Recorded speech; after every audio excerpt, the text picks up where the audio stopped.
Now, before I begin this, I made a promise to a very special woman back home that I would take a picture of me doing this. So would anyone mind if I took a selfie of the crowd? Okay, everyone say poetry.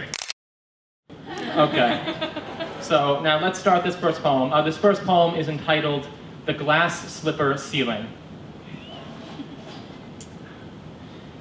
Cinderella has a secret. She doesn't like Prince Charming very much.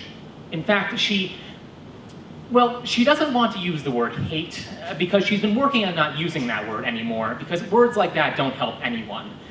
But it's hard not to, especially when Prince Charming keeps making all those comments about how pretty she was on the night of the ball, or when he stays out until sunrise with godmother knows who.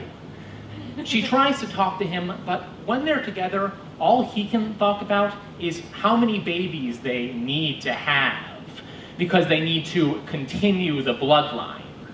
And what will his fellow nobles think if they don't have children? They'll think he's impotent. They'll think he's got no dick. Or worse, they'll think he likes other men, which is not true no matter what happened that one time in university. It's starting to drive Cinderella insane. All she wanted from life was to fall in love, open up her glass slipper business, and live happily ever after. But no, princesses can't be CEOs, apparently. It's not their role. They're too soft to be bosses, too weak to take charge. But at night, Cinderella sits up in bed, alone, staring at the moon and thinks, I watched my mother and father die. I was tormented by a family that thought I was worth no more than a piece of dung. I worked as a servant for 10 years, scrubbing the dirt out of dresses, polishing shoes, doing dishes, sewing up holes in shirts. Hell, I'm still doing that. I'm still slaving away for someone who does not care about me, someone who has never cared about me, someone who hates me, and you think that I am weak? And in that moment, Cinderella makes a decision. She's done. She's not going to be the lifeless puppet that Prince Charming wants her to be. She's not going to come running into his arms, wailing about how much she wants his babies, because in case he hasn't noticed, the title of this story is Cinderella. She's the hero, and she does not need some contrived, privileged asshole to save her. She does not need him. No woman needs him. No, not even Barbie. Thank you. Okay, now, second poem. I will admit I finished writing this poem on the U5 to come here. So if there's some horrendous grammatical error in this, just pretend it's part of the poem.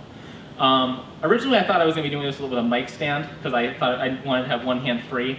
But we are not going to be doing that, so wish me luck that I can make this work.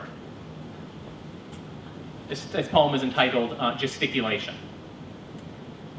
Every conversation I have with you is a production.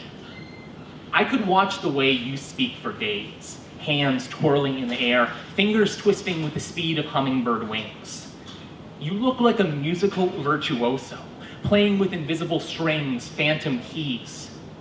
It's through your hands that I learn about your father, imposing and stern, his torso as wide as you can stretch out your arms. I learn about your brother, the eternal con man.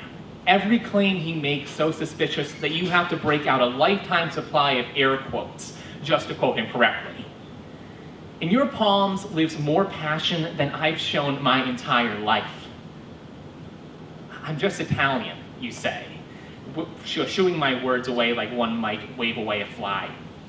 Everyone back home is like this. But no one can recreate the way you wring your hands when you're excited, or the way you rap your knuckles against my head whenever I tease you. No one can replicate the faint scent of cinnamon that I pick up when your palms pass over my face, or the jangling sound of your bracelets banging against wrists. No one can make me want to live in a handcrafted world as much as you do, whenever you spread your fingers out wide. Thank you.